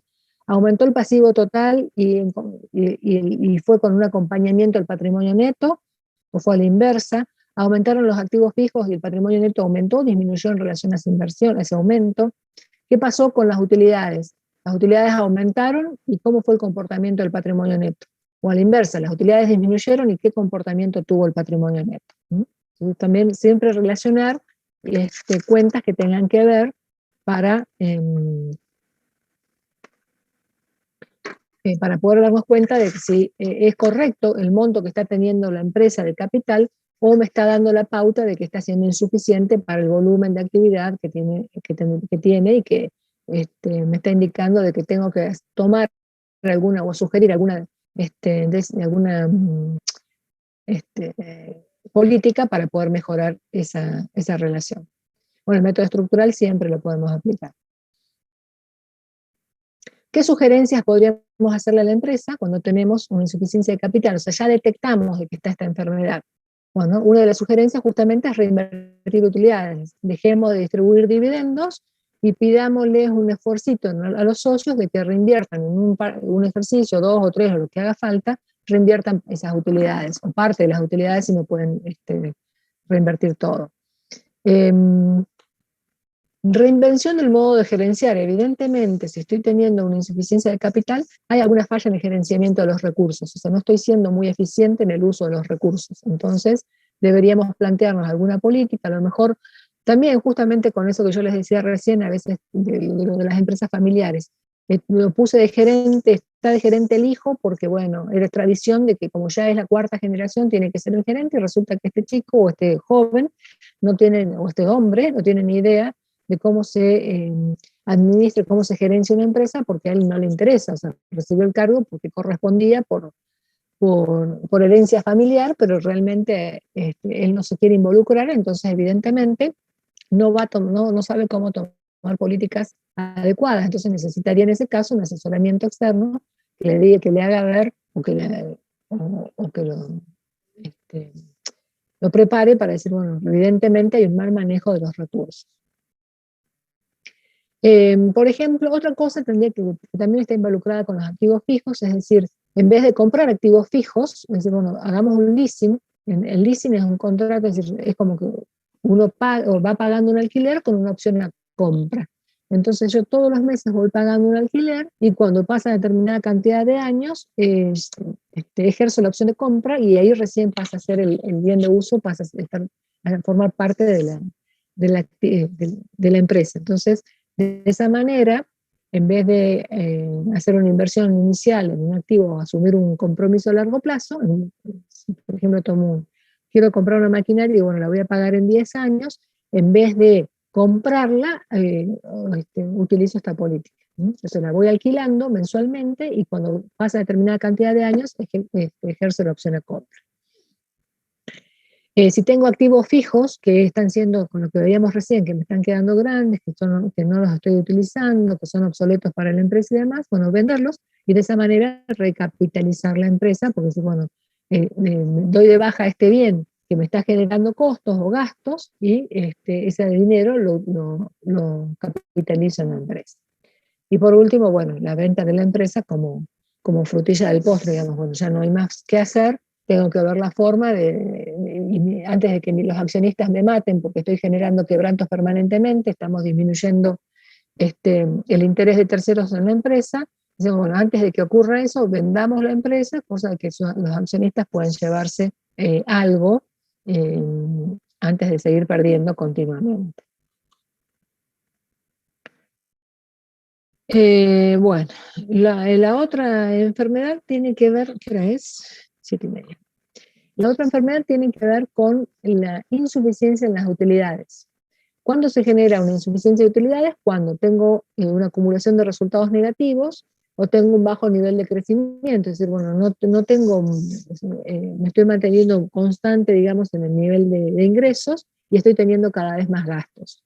Entonces, en un momento se van, a lo mejor en algunos periodos fui muy bueno, generé muchas utilidades y ahora esas utilidades se van disminuyendo hasta que pasan a ser quebrantos y me empiezan también como consecuencia de los quebrantos, a lo que vimos recién, a absorber parte del capital. Entonces, ¿qué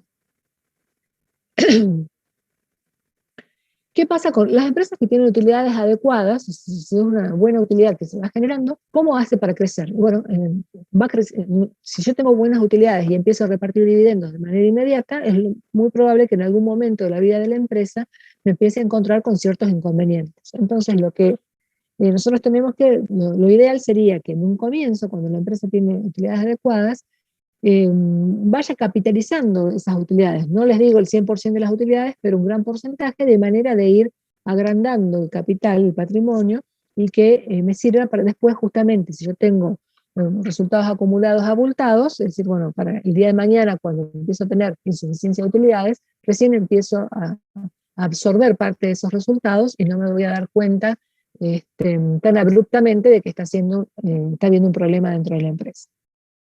Entonces, si yo reinvierto, entonces no voy a tener que recurrir a financiamiento externo, y si lo tengo que hacer, es decir, bueno, tengo que buscar un financiamiento que sea, como les decía recién, a bajo costo y a largo plazo. Esa sería la mejor combinación. Cuando uno toma un préstamo o recurre a fuentes de financiamiento externo, sí, bueno, lo ideal sería que sea a un bajo costo y al mayor plazo posible. Si la empresa no tiene utilidades o las tiene muy escasas, ¿qué va a pasar? Que hay poco interés por parte de los inversores en colocar capital en la empresa. Entonces necesitamos, como consecuencia de eso, vamos a tener que recurrir a fuentes de financiamiento externo. Entonces, en cambio, si la empresa genera utilidades continuamente y son tentadoras, bueno, vamos a tener interesados en invertir en nuestra empresa porque van a buscar, quienes sobre algún dinero, colocar sus fondos ahí para generar rentabilidades. Cuando eso no se da, si empezamos a tener quebrantos, como les decía, vamos a tener que recurrir a fuentes de financiamiento externo y se van a ir achicando también, se van a ir generando quebrantos y achicando el capital.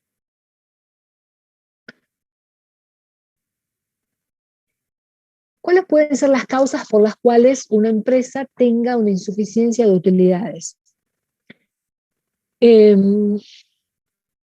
Nosotros tenemos que hacer un análisis económico-financiero, un análisis de la estructura, un análisis económico, un análisis financiero, para ver si ese negocio es rentable.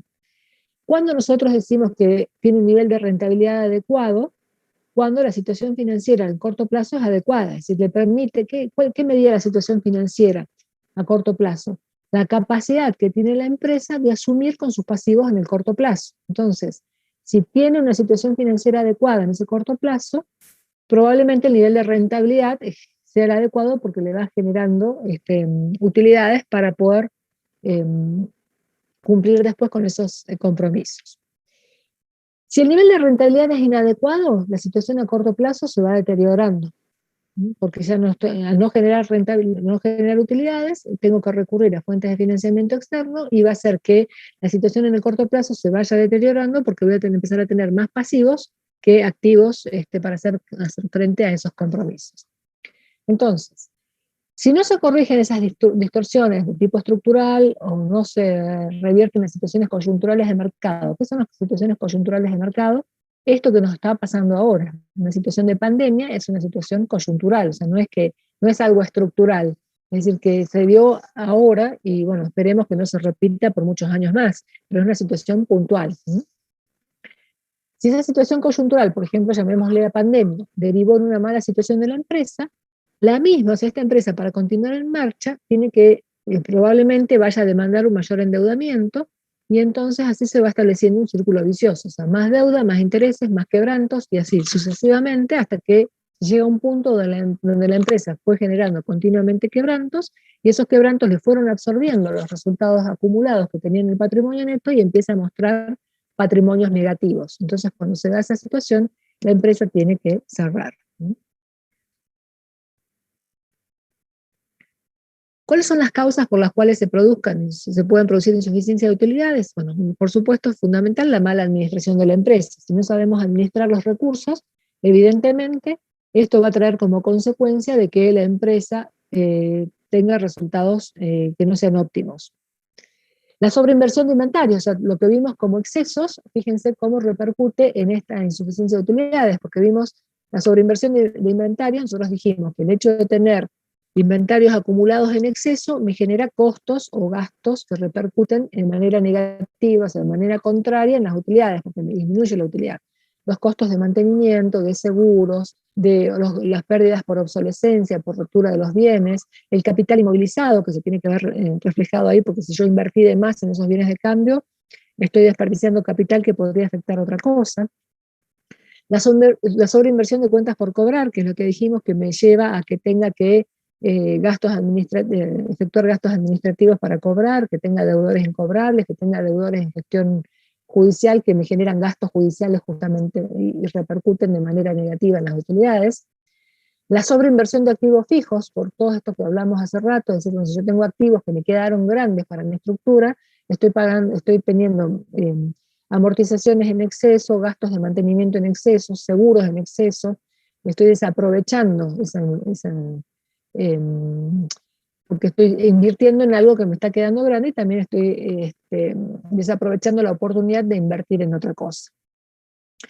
La causa, el hecho de tener insuficiencia de capital hace que tenga que recurrir a fondos de terceros. Los recurro a fondos de terceros me cobran intereses. Esos intereses van de manera negativa a las utilidades. O sea, me generan un efecto contrario, en vez de generar utilidades, me va generando quebrantos. Que tenga un alto o excesivo costo de ventas, o sea, no tuve en cuenta la relación o el margen de utilidad el margen que debería cargarle a mis productos y estoy vendiendo a un alto costo. Entonces me está quedando una utilidad bruta muy, muy chiquitita para hacerme cargo de hacer frente a todos los gastos operativos y entonces más los intereses de financiación y demás hacen que se me genere un resultado chiquitito. Entonces, o un quebranto. Entonces, ahí estoy teniendo, esa es una causa por la cual voy a tengo demasiados costos ahí, o gastos, y entonces tengo menores utilidades. Un alto costo de operación, es justamente eso que hablábamos, tanto de los bienes, de la inversión en los activos, o en la operatoria, en general estoy teniendo gastos operativos demasiado elevados, o sea, si aplicamos un análisis estructural del estado de resultados, estamos viendo que los gastos de comercialización, de administración o de financiación son demasiado elevados en relación a las ventas, por ejemplo. Entonces, eso hace que si yo no corrijo esos pequeños defectos que estoy encontrando, voy a terminar generando utilidades mínimas o, por el contrario, quebrantos y, como les decía, impacta en el patrimonio de la empresa. ¿Cuáles son los efectos de que yo tenga pocas utilidades o cada vez más bajas utilidades? La desmotivación y la depresión del propietario. Es decir, bueno, yo propietario, la inversión que hice, el sacrificio que puse toda mi vida para mantener esta empresa, para tener los empleados que tengo, para tener el prestigio que tengo en el mercado, y resulta que vengo generando cero utilidades o muy bajitas utilidades, o estoy generando quebrantos. Entonces eso me termina deprimiendo, desmotivando para seguir invirtiendo. No me dan ganas de invertir más ya en esta empresa. Tengo que empezar a tomar ciertas medidas, y una de las medidas puede ser, bueno, tengo que reducir costos. ¿Por dónde empiezo? Bueno, empecemos por despedir personal. Generalmente esa es una de los caballitos de batalla que dice, bueno, cuando tengo que empezar a reducir costos, empecemos por el costo laboral. Entonces empezamos a reducir, y a la vez el hecho de despedir personal me repercute socialmente dentro del mercado, contexto donde yo me desempeño, porque después ya decimos, bueno, mira, esta empresa está empezando a despedir gente, ustedes vemos todos los días en el noticiero, en los periódicos, que cuando hay despidos de personal vienen todos a hacerme manifestaciones y demás, que los vuelva a reincorporar, dejan de trabajar los empleados en apoyo a estos que despedí. O sea, se genera un cúmulo de cuestiones que me van, que me van perjudicando, y por último, produciendo que tenga que cerrar o liquidar la empresa. Bien, dudas, consultas. Hasta aquí, bueno. ¿Cómo determinamos que tengo insuficiencia de utilidades? Bueno, una de las es relacionar la utilidad neta con el patrimonio neto. Es decir, bueno, ¿qué relación tengo? ¿Cuánto me da esa relación? Si la utilidad neta es muy chiquitita, o sea, si no estoy generando utilidades, esa relación me va a dar menos, un número negativo, entonces me está indicando de que el patrimonio está siendo grande en relación a la utilidad, o a la inversa, que la utilidad está siendo chiquitita en relación al patrimonio. Debería relacionar, o sea, ver cuál es el comportamiento que están teniendo la utilidad y el capital contable, para ver si están ante un aumento de capital, estoy teniendo aumento de utilidad, o a la inversa. La utilidad con los activos fijos. Determinar el punto de equilibrio, porque justamente, si ustedes recuerdan la fórmula de punto de equilibrio, que es costo fijo sobre precio de venta menos costos variables, un punto de equilibrio físico. Si yo determino, si el punto de equilibrio me está dando muy alto, entonces está muy por encima, me da un monto muy cercano, digamos, a las posibilidades de ventas que yo tenga en mi mercado, evidentemente, ¿qué me está diciendo? Que ante una disminución del nivel de actividad actual, por más chiquitito que sea, puedo entrar en zona de quebrantos. Entonces, si estoy en zona de quebrantos, evidentemente ya no estoy generando justamente utilidades, y empiezo a consumirme los recursos. Lo mismo que habíamos visto recién, el margen de cobertura de intereses, el resultado antes de intereses impuestos sobre los intereses, los indicadores que sacábamos del flujo de fondos de efectivo.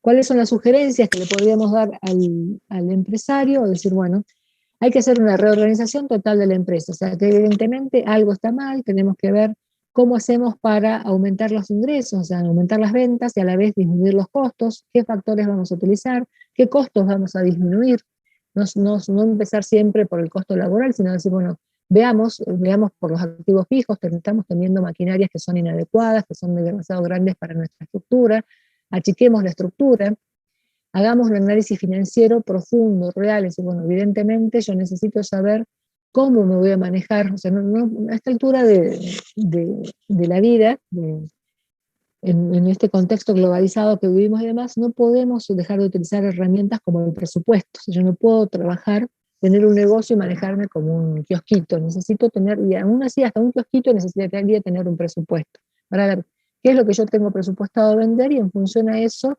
qué voy a comprar o qué voy a producir, cómo voy a pagar eso que tengo que producir. O sea, voy a necesitar en algún momento del ejercicio económico, voy a necesitar fuentes de financiamiento externo, ¿a dónde las voy a ir a buscar? O sea, en realidad todas esas cuestiones las tenemos que analizar.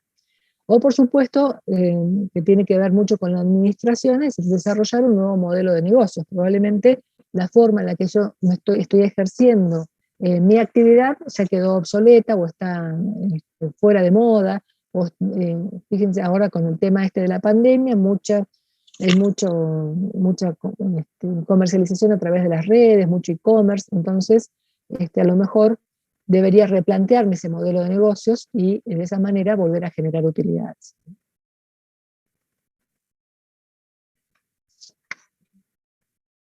Bueno, ¿alguna duda con esto? ¿Consultas?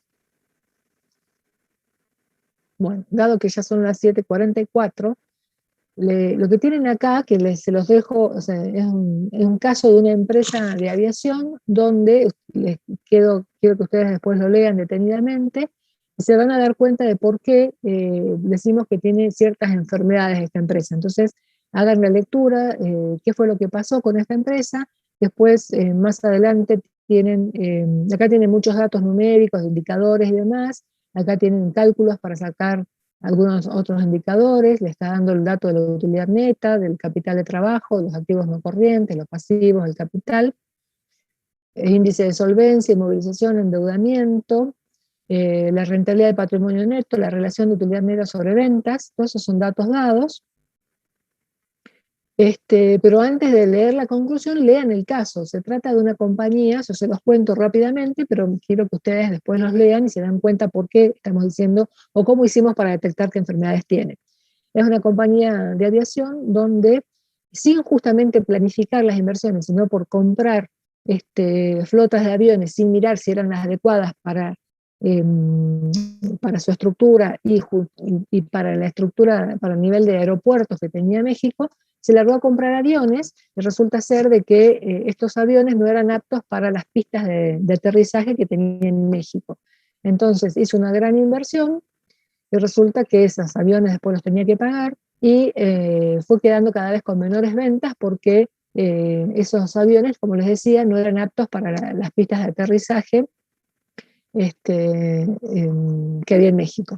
Entonces terminaron convirtiéndose, después voy cerrando un poco al cuento, digamos, a la historia, se terminaron convirtiendo en aviones de carga, lo que eran aviones pensaba que podía ser aviones de gran porte para llevar muchos pasajeros y demás, se terminaron convirtiendo en aviones de carga que se utilizaban para llevar carga a Estados Unidos y demás. Entonces, la idea es analizar detenidamente y ver cómo las malas políticas, cómo no haber analizado eso antes, hizo que esta empresa que tenía un gran potencial, se terminó consumiendo, empezó a generar cada vez menos utilidades, hasta que empezó a generar quebrantos, y por supuesto como consecuencia de eso, al generar quebrantos, se fue consumiendo su capital, tenía activos que eran demasiado grandes para su estructura, que le generaban gastos, costos de mantenimiento y demás, entonces terminó quebrando, cerrando, ya no me acuerdo bien cómo era la historia final, pero le produjo fueron grandes desaciertos porque una empresa que era rentable terminó yéndose a la ruina. Entonces lo importante que es que uno planifique, ¿sí? Y no tome las decisiones entre gallos y medianoche, como se dice vulgarmente, porque todo hay que analizarlo con información, o sea, con argumentos, ¿sí? Así que bueno, los invito a que ustedes lean este caso detenidamente, fíjense en los indicadores, y vayan dándose cuenta, muchos ya se los expliqué, pero ustedes van a detectar que muchas de las enfermedades que vimos, ya sea por excesos o por defectos, están planteados en este caso. Acá me dicen, en el chat me preguntan, la clase de la semana pasada, bueno, la contadora está de viaje, así que supongo que si no la subió, la va a subir a su regreso, porque no está ahora en Salta. Y el segundo parcial práctico de esta materia es el 25 de noviembre a las 18 horas. El 17 de noviembre es el parcial teórico para promoción. Así que bueno, ¿alguna duda o consulta?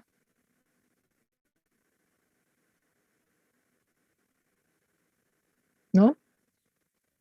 Bueno, Recording stopped. dejamos de grabar. Después yo cuando me envíen este archivo les voy a subir la clase de hoy. Bueno, ¿ninguna consulta? Bueno, muchas gracias. Nos estamos viendo próximamente.